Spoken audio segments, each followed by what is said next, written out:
Today we're covering the 10 most common push-up mistakes. Our goal is to learn what not to do so we can correct our technique, get stronger, and prevent any unnecessary injuries. By the end of this video, you won't be making any silly form mistakes that the average person generally makes when they're doing push-ups.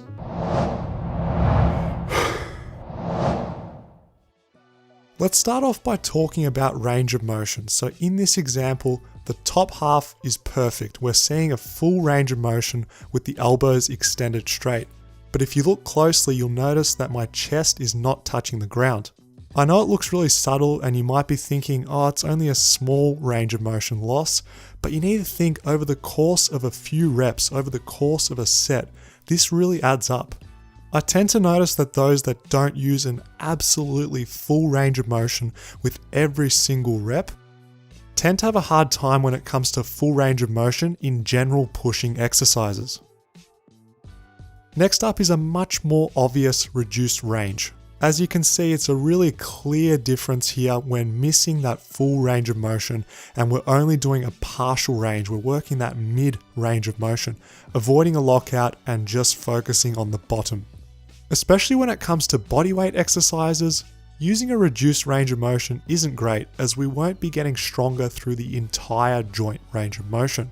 This is because when it comes to doing more advanced bodyweight exercises, straight arm strength is very important. We want to avoid building bad habits with a missed lockout. Next up, we have the old elbow flare. When it comes to elbows being flared during an exercise, this is a big no-no for most people. The average person has limited internal shoulder range of motion, and this flared technique causes discomfort in most people. We really don't want to aggravate our shoulders for no reason, and when it comes to elbows being flared, this tends to irritate the rotator cuff tendons. Remember, you've only got one body, you've only got one set of rotator cuff tendons. You need to make them last for life, so use correct technique and don't flare your elbows. A simple way to correct this is just to tuck your elbows, find a position of elbow orientation that suits your shoulder anatomy, and go with that. Always go with comfort when it comes to exercise. This first mistake is when the lower back is held passively into extension. Uncontrolled, forced extension under fatigue is a scenario which can produce back pain in some people. See how the hips are sagged and my groin and chest make contact at the same time? This is the telltale sign that you're not stabilizing your midsection at all. Another less obvious error is when the form is fine on the way down with the abs engaged and the body in a plank-like posture. However, on the way up, notice the disconnected technique? I'm slacking off from the waist down and doing a strange hinge action with the upper body. If your form looks anything like this with two motions happening, your ab engagement is obviously lacking. Lastly, when it comes to lower back technique, we often see people pushing their hips up and back when they're doing their push-ups. It's a small technicality, but we want to keep consistent form standards rep to rep and set to set. With push-ups, people generally don't consider what's happening at the upper back. Hunching the upper back will result in push-ups which feel more difficult and also result in lower rep sets. Our shoulder blades can't function properly with a hunch. Shoulder blade position and movement is key for getting the most out of your training, so I really want you to avoid hunching and use a proud extended thoracic. Alright, moving on to number 5. The old forward neck, aka goose neck, aka I want to make my push-ups easier neck. With a forward neck, the range of motion will be stopped when the head reaches the ground. This makes the exercise much easier as you don't need to go as deep with this technique. This is a really subtle way your body's going to cheat you from getting the full benefits that the push-up has to offer. On the other hand, cranking the neck and looking forward and up is the second neck fault people tend to do.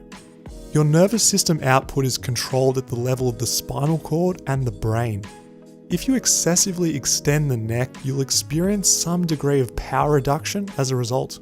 Straining with a max set of push-ups while cranking the neck backwards isn't a great idea, and your chance of injury, discomfort and pain is increased a fair bit. Some people might disagree with me here on this point, but with this video, I'm primarily aiming at those who don't have much push-up experience. I find when you're trying to do the push-ups fast during a set, people tend to break down their form. What I mean by this is that range of motion will be inconsistent. Some reps are going to be full lockout, some won't. Some will be using a full range of motion chest to the ground, some won't be. You'll also find that the technique from rep to rep will be different. There'll be some arching of the back, there might be the hips rising up, there also might be some neck fault with the neck looking forward or up. All these compensations tend to happen more when the exercise is done quickly. I find that when people simply slow down and focus on what their body's doing, they have a greater connection with awareness of their range of motion, awareness of what their shoulders are doing, and their form and the sensation of the exercise is increased when doing the exercise slower and with better control. I'm just going to come straight out and say it. I think doing kneeling push-ups is the wrong exercise if your goal is full range of motion push-ups. This is for those that are new to push-ups who may not be strong enough to do a full rep and they approach their training in an inefficient and ineffective way. Kneeling push-ups are a poor exercise choice because it's almost impossible to have a good lower back and hip alignment. Notice that my hips are sky high. This looks nothing like a normal push-up. Also, if you try a set of kneeling push-ups, you'll notice that your scapula gets jammed into this really uncomfortable position and it can't move organically like it normally does in a normal push-up. A better alternative is to use eccentrics. This is a fancy way of saying simply lower yourself down into the position of the exercise that you're trying to do. Absolute beginners can do incline eccentrics to make the exercise easier. Simply set up in a push-up position, lower yourself down with control, and then rinse and repeat for several reps. Once this exercise gets too easy for you, I want you to make it harder by taking the same principle and applying it to the floor. Floor eccentrics are a great option because now you're in the specific position you're trying to do. You get a chance to work on what's happening at your lower back, what your shoulder blades are doing. You can use a full range of motion and apply the body tension that you need to do in a push-up. Once the floor eccentrics are getting manageable and you can do multiple reps with really good control, I want you to work on the full range of motion push-up using an incline. Your starting point will really depend on your level of strength, but as your hands get closer towards the ground, the exercise gets more challenging. By applying these techniques for the push-up, you'll progress faster, ingrain good habits, and you'll be doing your first rep on the ground in no time. This next section is one of the most important parts of today's video.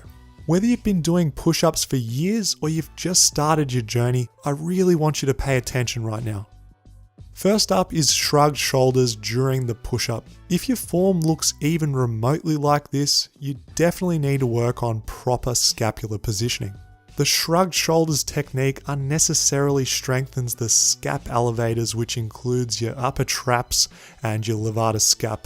These can contribute to poor shoulder function, and they tend to be strong in people already.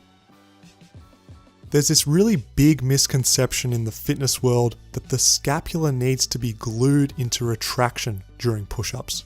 This is definitely false. The scapula needs to move freely from retraction to protraction, so being drawn back to being pushed away from you. Correct form in the push-up involves retracting or squeezing your shoulder blades together as you lower down, and then protracting or pushing away as you rise. Number 9 is training with pain. So wrist pain during push-ups is something that can happen to everyone. Now, instead of pushing through pain like an absolute hero, grab a pair of parallettes or even dumbbells and do your push-ups with a neutral grip.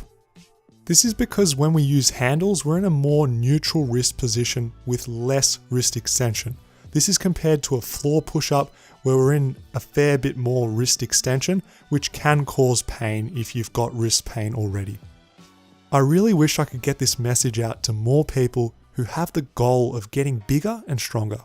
Simply adding reps, doing the normal push-up for more and more reps is only a good idea if your goal is endurance. Now, I know the majority of the people training would rather get stronger and build muscle instead.